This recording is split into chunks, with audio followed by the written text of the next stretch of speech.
आज हम one liner जो भी एग्जाम में प्रश्न आए ना, पूरे एग्जाम में प्रश्न कौन सा टॉपिक है वो मैं बता देती हूँ। ये एमसीक्यू देख के भी आपको पता चल जा रहा होगा कि कौन से टॉपिक में है। जहाँ वन लाइनर एग्जाम के प्रश्न उत्तर में करवाने, वन लाइनर नहीं है, पूर्व एग्जाम के प्रश्न उत्तर है, सॉरी। ये आप देख सकते हो फर्स्ट ग्रेड जीके में आया था, और ये आया था पीटीआई फर्स्ट ग्रेड 2023 में। ये भी आया था, आप देख सकते हो थर्ड ग्रेड में 2023 में। ये हमारा टॉपिक है आज वन लाइनर, जो पूर्व एग्जाम में प्रश्न आ चुके हैं, लोक संत और संप्रदाय। तो पहला ही प्रश्न है, निम्नलिखित में से कौन सा संप्रदाय निगुणों उपासक नहीं है? क्या नहीं है? तो इसके अंदर कौन सा है? नाथ है। और हम देखेंगे पूरा उपासना पद्धति के आधार पर संप्रदायों की दो श्रेणियों में विभक्त है, निगुण भक्ति संप्रदाय और सगुण में। निगुण में कौन कौन से हैं? ये सभी हैं, और सगुण में ये सभी हैं, आप देख सकते हो। उसके बाद इनमें में कौन सा संप्रदाय निगुण भक्ति संप्रदाय का नहीं है, इसके अंदर नहीं है, तो वो है रामदास जी। कौन नहीं है? रामदास जी नहीं है। आरएस परी 2093 और 99 में आया है। शाहपुरा में जिस संप्रदाय की पीठ है वो है कौन? शाहपुरा में। शाहपुरा कहाँ है? भीलवाड़ा में। राम सनई संप्रदाय की पीठ है। राम सनई संप्रदाय की चारों पीठों को मैं बता देती हूँ अभी। प्रधान पीठ शाहपुरा में है, जो पूर्व में भीलवाड़ा संस्थापक रामचरण जी थे। जन्म टोक के डिग्गी में सोडाम ग्राम में। राम सनई संप्रदाय की अन्य शाखा है, कि एक शाखा ये हो गई, दूसरी शाखा है रेण शाखा। संत दरियाव जी इनके संस्थापक थे। इनका जन्म जैतारण ब्यावर जिला नागौर में हुआ था। और सिंहतल खाड़ शाखा है ना, वो है हरि रामदास जी, जो बीकानेर के थे। सिंह कहाँ का था? बीकानेर। खेड़ापा ये है संत रामदास जी, जो जोधपुर ग्राम के। चारों संप्रदाय, चारों शाखा है राम सनई संप्रदाय की है। राम सनई संप्रदाय की प्रमुख पीठ, ये फर्स्ट ग्रेड सेकंड ग्रेड में आया हुआ है, 2021 में आया हुआ है, 2018 में आया हुआ है। तो प्रमुख पीठ अभी हमने पढ़ा है कौन सी है? शाहपुरा भीलवाड़ा में। कहाँ है? शाहपुरा भीलवाड़ा में है। ये देखो, राम सनई संप्रदाय अपना फूलडोल महोत्सव किस स्थान पर मनाते हैं?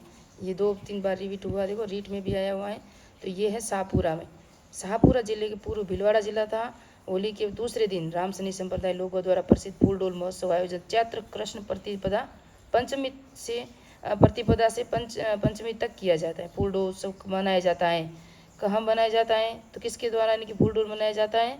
तो ये है राम सनई संप्रदाय द्वारा मनाया जाता है। ये देखो आप, फूलडोल महोत्सव मनाया जाता है राम सनई पंथ द्वारा, है ना। ये ग्राम विकास अधिकारी कह सकते हो, या वीडियो 2021 में आया था। शाहपुरा का फूलडोल मेला किस महीने में आयोजित किया जाता है? अभी हमने पढ़ा चैत्र माह की प्रतिपदा से चैत्र माह की पंचमी तक पढ़ा जाता है, यानी कि आयोजित किया जाता है। पर्यावरण चेतना जैसी आधुनिक शब्दावली का महत्व बहुत पहले ही किस संत ने जान लिया था? ये ग्राम सेवक पी आया था, 2008 में आया था। और ये जम्बो जी हैं, जम्बो जी संत जाम्बेश्वर। इसका जन्म नागौर जिले के पीपासर गांव में भाद्र कृष्ण अष्टमी के और 1508 पवार वंशी राजपूत लोहट और हंसा जी देवी के यहाँ हुआ। इनके गुरु थे गोरखनाथ। पर्यावरणीय वैज्ञानिक वृक्षों की, हरे वृक्षों की रक्षा के लिए गहला उपनाम से प्रसिद्ध थे। श्री कृष्ण का अवतार माने जाते हैं। और इन्होंने जंब सागर, और एक तो जंब सागर, जंब संहिता, विष्णुई धर्म सागर, जंबवाणी आदि ग्रंथों की रचना की। इनके ग्रंथ जंब सागर में 29 उपदेशों तथा 120 शब्दों का संग्रह है। लालासर गांव में इनका निधन हुआ था। ये भी डिटेल है। संत जम्बू जी का जन्म स्थान कौन से जिले में हुआ? अभी हमने पढ़ा है नागौर में हुआ था। निम्न में से किसकी गुरु गोरखनाथ ने दीक्षा ली थी? तो गोरखनाथ से दीक्षा ली थी, यही ली थी संत जम्बू जी ने। संत जम्बू जी का समाधि स्थल कहाँ है? तो मुकाम देखो, ये विष्णु संप्रदाय की प्रमुख पीठ जम्बू जी की समाधि स्थल मुकाम तलवा नोखा बीकानेर में है। जम्बा फलोदी में रामड़ावास पिपाड़ जोधपुर ग्रामीण और जागुल बीकानेर संप्रदाय ने तीर्थ स्थल है इसके, जम्बू जी के, है ना। और लोहावट फलोदी में पैरों के निशान है इनके। मुकाम प्रसिद्ध है, ये आप देख सकते हो पूरा MCQ, ये भी देखेंगे अब। मुकाम किसके लिए प्रसिद्ध है? तो मुकाम अभी हमने देखा है विष्णु के लिए प्रसिद्ध है। ये सेकंड ग्रेड 2018 में आया हुआ है। संत जसनाथ जी में कौन सा कथन सही नहीं है? संत जसनाथ जी, तो संत जसनाथ जी का जन्म 1482 में बीकानेर के कतरियासर में हुआ था। क्या लिखा हुआ? सही नहीं है। तो कतरियासर में इन्होंने 12 वर्ष तक साधना की। 1506 में इन्होंने कतरियासर में समाधि ली। नहीं, 1506 नहीं था, 1508 था शायद। और उन्होंने उपदेश सिबुदड़ा और कोड़ा नामक ग्रंथ में संग्रहित हैं। तो ये 3 नंबर है ना, ये गलत है। सॉरी 3 नंबर नहीं, 2 नंबर। कतरियासर में 12 वर्ष तक साधना की थी, ये गलत है। क्योंकि देखो जन्म 1482 बीकानेर कतरियासर में इनका जन्म हुआ और कतरियासर में इन्होंने 12 वर्ष तक साधना की, ये गलत है। 1508 में इन्होंने कतरियासर में समाधि भी ली थी। 1508 है ना, वो जम्बू जी वाला था, मैं कंफ्यूज हो गई, ये जसनाथ जी हैं। उन्होंने उपदेश सिंबुदड़ा और कोड़ा नामक ग्रंथ में दी थी, और जम सागर वगैरह वो जम्ब जी के हैं।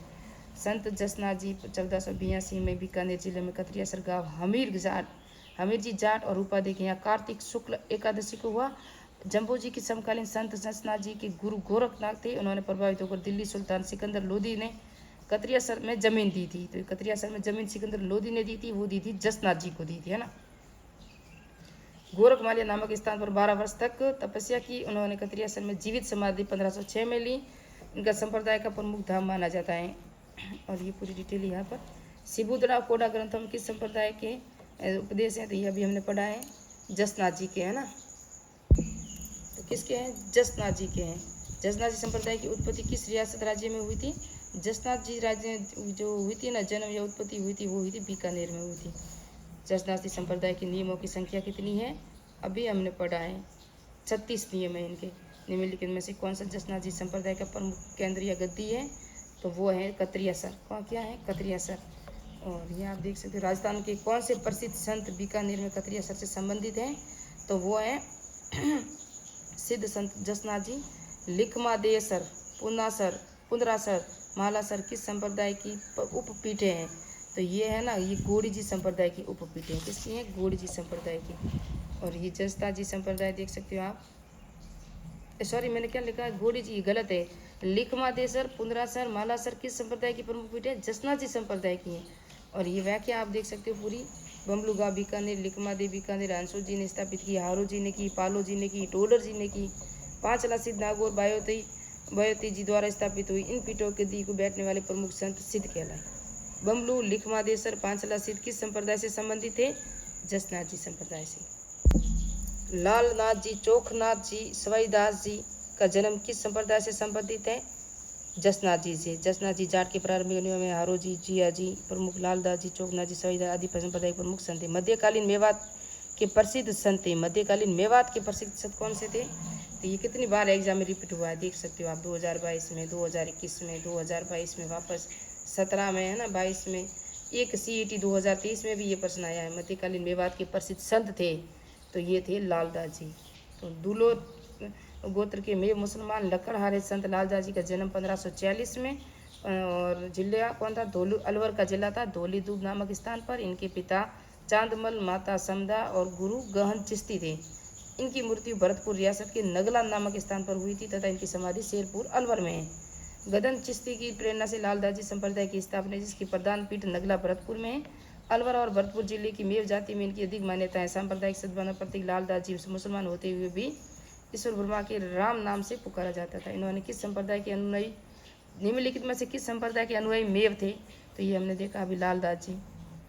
और ये 2020 में धौलीदूब ग्राम किस संप्रदाय से संबंधित है? ये है लालदास जी संप्रदाय से। निम्नलिखित संतों में से कौन जो संत ने मुसलमान था? तो ये अभी हमने पढ़ा है, लालदास जी थे ना, ये मुसलमान थे। संत लालदास जी के लिए अच्छी तरह से जाने जाते हैं। कौन जाने जाते हैं? सांप्रदायिक सद्भावना के लिए। नगला पीठ किस संप्रदाय से संबंधित है? नगला पीठ है लालदास जी। चरणदास जी संप्रदाय की प्रधान पीठ व संत चरणदास जी की समाधि कहाँ है? एक दिल्ली में है। संत चरणदास जी प्रारंभिक नाम रणजीत और जन्म अलवर डेरा राजस्थान की प्रमुख पीठ है। तो चरणदास जी भी वहाँ के थे। और एक हमने पढ़ा अभी लालदास जी, है ना, मध्यकालीन जो मेवात के थे ना लालदास जी, वो भी कहाँ थे? अलवर भरतपुर की साइड के थे। और इनकी पूरी डिटेल देख सकते हो आप। इनकी समाधि है ना, वो दिल्ली में है। किसकी? चरणदास जी की है। और इनके जो गुरु थे ना, वो थे सुखदेव मुनि थे, इनके गुरु थे। और इनकी जो महिला शिष्या थी, नादिर शाह के आक्रमण की भविष्यवाणी की दयाबाई सहजोबाई इनकी प्रमुख शिष्या थी। किसकी शिष्या थी? चरणदास की शिष्या थी।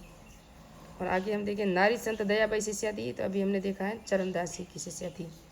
और संत चरणदास जी राजस्थान के किस जिले से संबंधित है? CET 2023 में आया था, ये अलवर जिले से। धर्म जहाज, भक्ति पदारक, नास कैत लीला रचनाएं किस संत की हैं? फर्स्ट ग्रेड में आया था 2022 में, और ये है चरणदास जी की।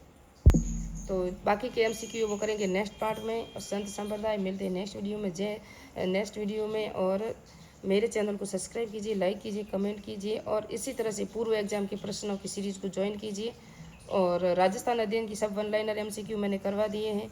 राजस्थान की सारी जो 9 क्लास, 10 क्लास, 6 क्लास, 7 क्लास, इन सब की वन लाइनर MCQ मैंने पूरी की पूरी प्लेलिस्ट अलग से बनाई हुई है। मिलते हैं नेक्स्ट पार्ट में, नेक्स्ट वीडियो में। जय हिंद, जय भारत।